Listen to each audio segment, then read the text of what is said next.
నీటిపారుదల రంగంలో అత్యంత కీలకమైన కాలువల వ్యవస్థ నిర్వహణకు గాను 397 కోట్లు విడుదల చేస్తూ జీవో ఇచ్చినట్లు జలవనరుల శాఖ మంత్రి నిమ్మల రామానాయుడు చెప్పారు. ఈ పనులన్నీ వచ్చే ఖరీఫ్ కు ముందే పూర్తి చేసి తీరుతామన్నారు. 5 ఏళ్ల జగన్ అరాచక పాలనలో కేవలం 200 కోట్లు మాత్రమే కాలువల నిర్వహణ, పూడికతీత వంటి పనులకు కేటాయించిన వైనాన్ని మంత్రి ఎండగట్టారు. కూటమి ప్రభుత్వం వచ్చిన 20 నెలల్లో O&M పనులకు 1100 కోట్లు కేటాయించి అన్నదాతల పట్ల తమ బాధ్యత నెరవేర్చిందన్నారు. O&M నిధులతో తూడు, గుర్రపుడెక్క తొలగింపు, నీటి అడ్డంకులు తొలగింపు, పూడికతీత పనుల కోసం ఖర్చు చేస్తారన్నారు. వెంటనే పనులు మొదలు పెట్టేలా సిఈ స్థాయి నుంచి కింది స్థాయి అధికారులు చర్యలు చేపట్టాలని మంత్రి నిమ్మల ఆదేశించారు. కాలువలు, డ్రైన్స్, రిజర్వాయర్లు, చెరువులు వంటి అత్యవసరమైనటువంటి పనుల నిర్వహణ నిమిత్తం ఈరోజు ప్రభుత్వం 397 కోట్ల రూపాయలు నిధులు మంజూరు చేసినందుకు ముందుగా ముఖ్యమంత్రి చంద్రబాబు నాయుడు గారికి ఇరిగేషన్ శాఖ నుంచి కృతజ్ఞతలు తెలియజేసుకుంటూ ఉన్నాం.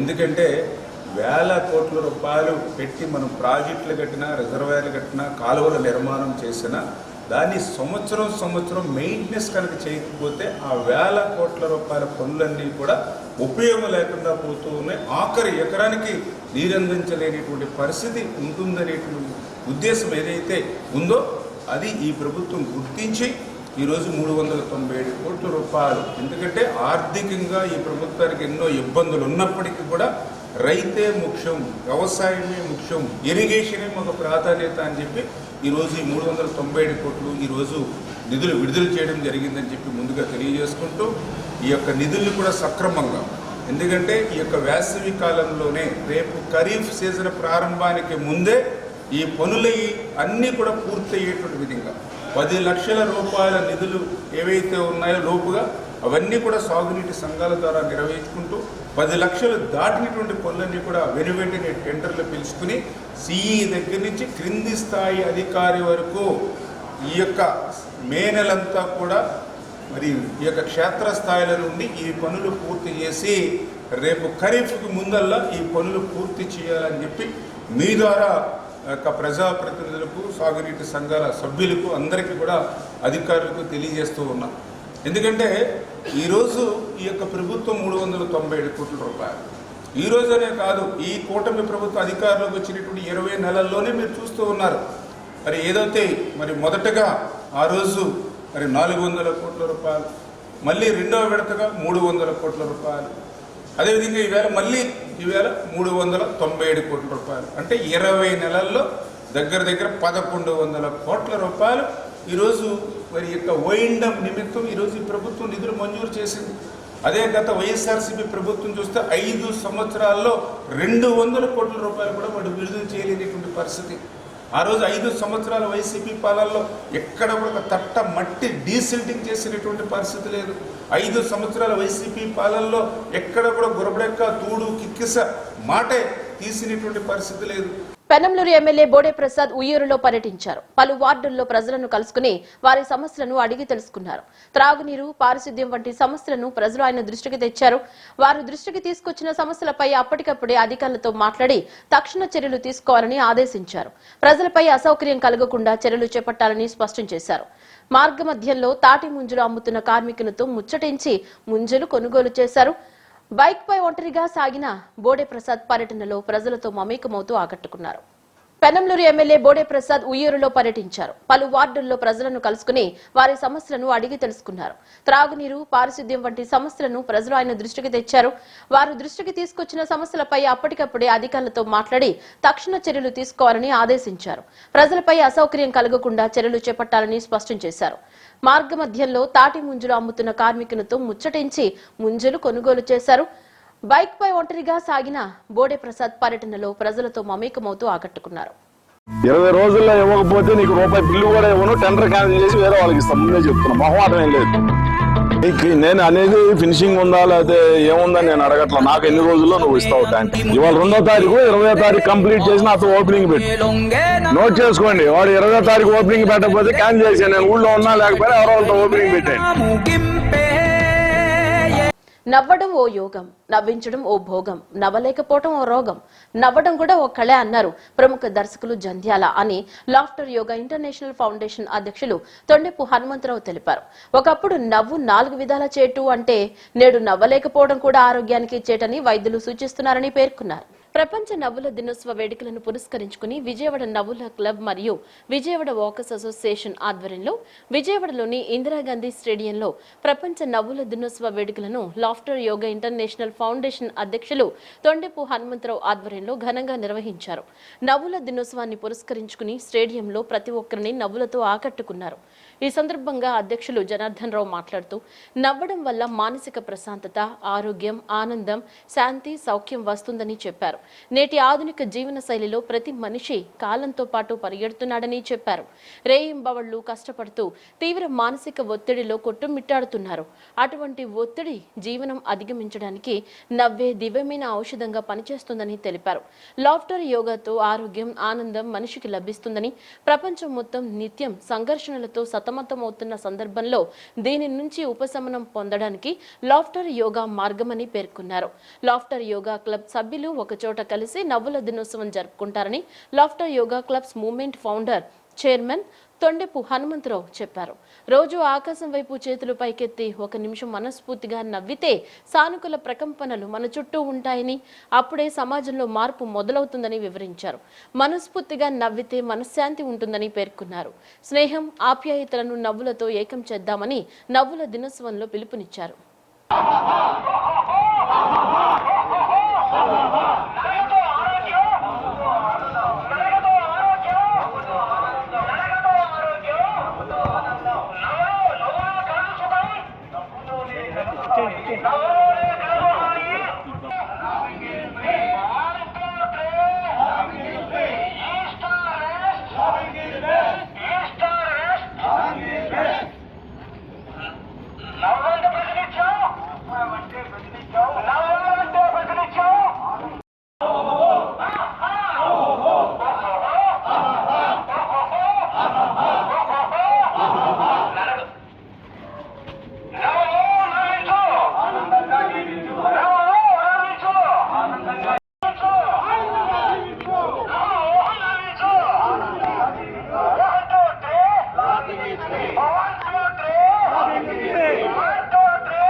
East or west?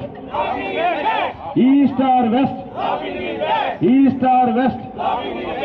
1, 2, 3. Chala.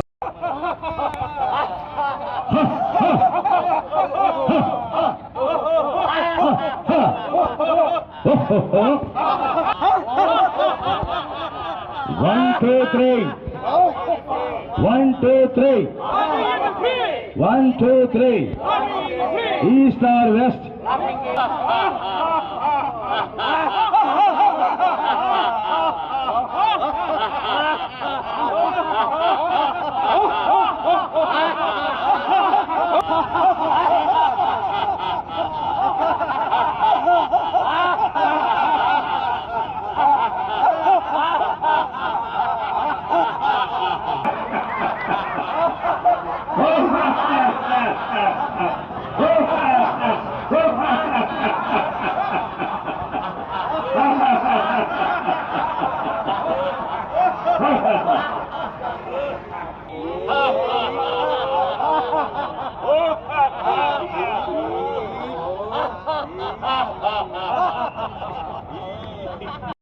Ready?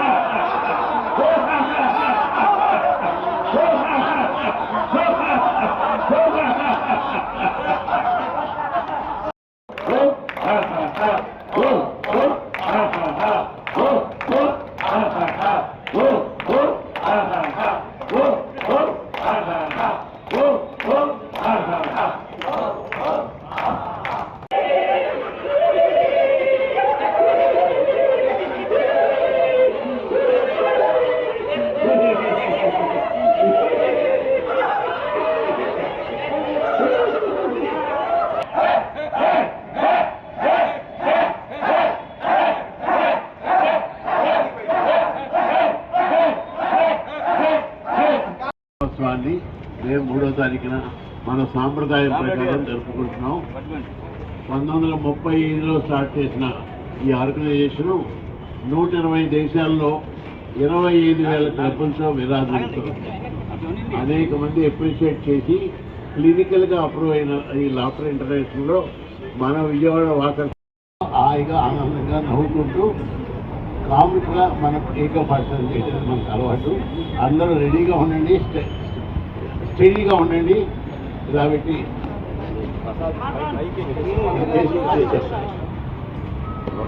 TDP జాతీయ ఉపాధ్యక్ష బాధ్యతలు అప్పగించిన పార్టీ అధినేత చంద్రబాబు లోకేష్లకు బుద్దా వెంకన్న కృతజ్ఞతలు తెలిపారు. అమరావతిలో ప్రస్తుతం అభివృద్ధి వేగంగా కొనసాగుతుండడాన్ని చూసి వైసీపీ నేతలు అసహనం వ్యక్తం చేస్తూ విమర్శలు చేస్తున్నారన్నారు. అమరావతి కేవలం రాజధాని మాత్రమే కాదు, రాష్ట్రానికి ముఖ్యమైన ఆస్తి అని స్పష్టం చేశారు. గత 5 ఏళ్ల వైసీపీ పాలనలో రాష్ట్రాభివృద్ధి దెబ్బతిందని, ప్రజాధనం దుర్వినియోగమైందని ఆరోపించారు.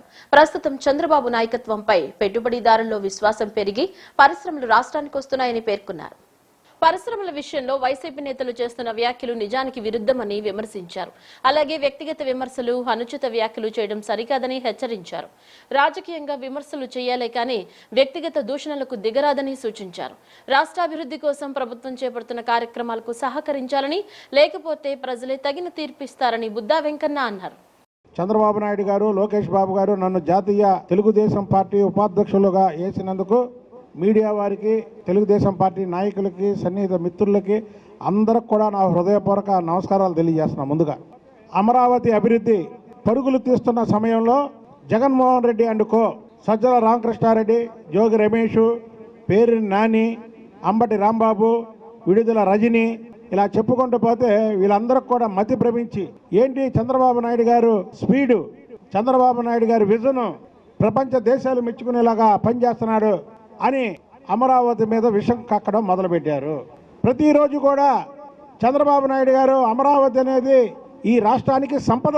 మీరేదో అనుకుంటున్నారు, అమరావతి అంటే ఒక రాజధాని కాదు, ఈ రాష్ట్రానికి సంపద. ఆ సంపదని చంద్రబాబు నాయుడు గారు పరిగెత్తిస్తుంటే మీరు లాగుతున్నారు. 2019 నుంచి 2024 వరకు జగన్మోహన్ రెడ్డి ముఖ్యమంత్రిగా ఉన్న సమయంలో రాష్ట్రాన్ని చీకటమయం చేసింది జగన్మోహన్ రెడ్డి. అది రాష్ట్ర ప్రజలకే కాదు, దేశ ప్రజలందరికీ కూడా తెలుసు. అందుకే కూటమి ప్రభుత్వం 164 సీట్లతో మీకు ప్రతిపక్ష హోదా లేకుండా చేశారు. మీరు ఎంత డబ్బులు వెచ్చించినా, మీరు ముఖ్యమంత్రిగా ఉండి, మీరు మంత్రులుగా ఉండి ప్రజాధనాన్ని ఎంత దోచుకొని ఎన్నికల్లో ఎంత ఖర్చు పెట్టినా సరే మీకు 11 సీట్లకే పరిమితం చేసినటువంటి వైనం మీరు ఇప్పటికి కూడా తెలుసుకోకుండా అమరావతి మీద విషం కక్కడమే కాకుండా ఏదైతే చంద్రబాబు నాయుడు గారు, లోకేష్ బాబు గారు పగలో రాత్రి తేడా లేకుండా కష్టపడి విదేశాలు తిరుగుతూ భారతదేశంలో అన్ని ప్రాంతాలకు వెళ్ళి పెట్టుబడులు తీసుకొస్తుంటే ఆఖరికి క్రెడిట్ చోరీ కూడా చేస్తున్నారు. అది మేమే తెచ్చాం, మా టైంలోనే శంకుస్థాపన అయిందని. నీ టైంలో అసలు ఈ రాష్ట్రంలో ఏ పెట్టుబడులను వచ్చినాయా? నీట్ 2026 పరీక్షలు ప్రశాంతంగా ప్రారంభమయ్యాయి. ఈ పరీక్ష కోసం దాదాపు 24 లక్షల మంది ఆశావహులు 1 లక్షకు పైగా ఎంబీబీఎస్ సీట్ల కోసం పోటీ పడుతున్నారు. దేశవ్యాప్తంగా 5,446 కేంద్రాల్లో ఈ పరీక్ష నిర్వహిస్తున్నారు. విజయవాడలో ఈ పరీక్షా కేంద్రాలకు విద్యార్థులు, వారి తల్లిదండ్రుల రాకతో సందడి నెలకొంది. ప్రాధాన్యత నగరాల్లోనే కేంద్రాలు కేటాయించారు. రవాణా సదుపాయాలకు అనువుగా ఉన్న విజయవాడను కేంద్రంగా ఎక్కువ మంది అభ్యర్థులు ఎంచుకోవడం విశేషం. ప్రభుత్వ పాలిటెక్నిక్ కళాశాలలో ఏర్పాటైన నీట్ పరీక్షా కేంద్రం వద్ద పటిష్టమైన ఏర్పాట్లు చేశారు. అభ్యర్థులను క్షుణ్ణంగా తనిఖీ చేసిన అనంతరమే వారిని లోనికి అనుమతించారు. బులెటిన్లో షార్ట్ బ్రేక్.